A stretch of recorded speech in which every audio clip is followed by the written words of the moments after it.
And we know that world outside our relationship to that world. Yeah. So they ask, not only what is the nature of the world, but what is the way that we can grasp, comprehend, apprehend that world.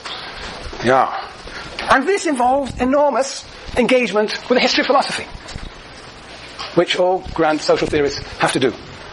Which makes it very difficult for somebody like myself to teach it, because I do not have the background that I should have in philosophy to be able to really appreciate the positionings of these various theorists. But anyway, that's my first characteristic of a grand theorist, is the philosophical consciousness.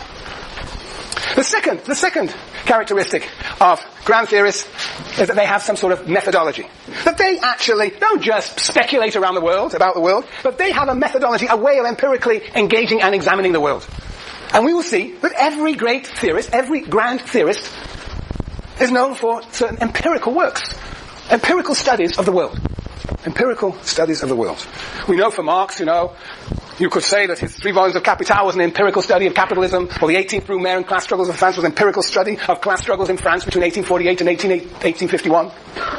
There's always an empirical foundation. Even the Communist Manifesto has its empirical foundations as well as its theoretical foundations. And we will see in Durkheim, has anybody read the great book of Durkheim called Suicide? Any of it?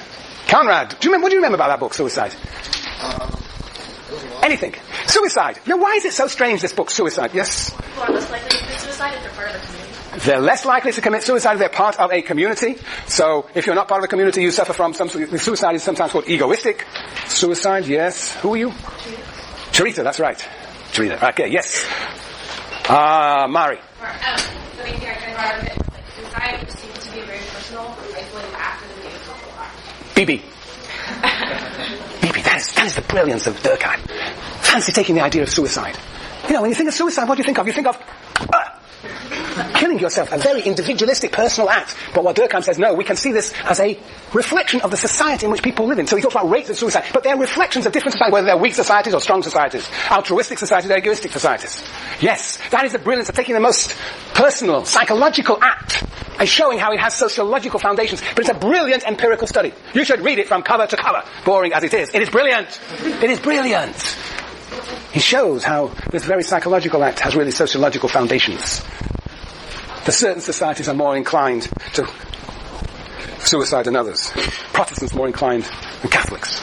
Yes, Kristen. Can you also go into how suicide is defined culturally, or am I trying to bring in something else I read?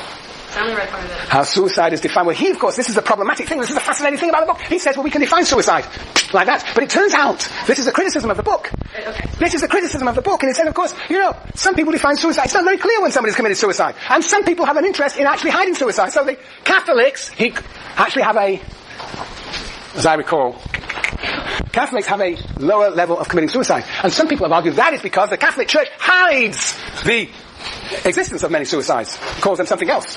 So this is a socially constructed phenomenon. Okay, I can see you're getting restless. That means there's only 5 minutes to go.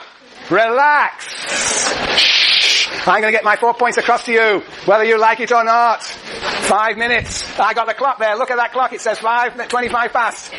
Now, shush, don't waste my time. So, the second point is that all these grand theorists engage in very serious empirical examinations of society and develop their own distinctive methodology, their own distinctive empirical methodology, their way of doing research. The third is that all these grand theorists have a grand theory of history.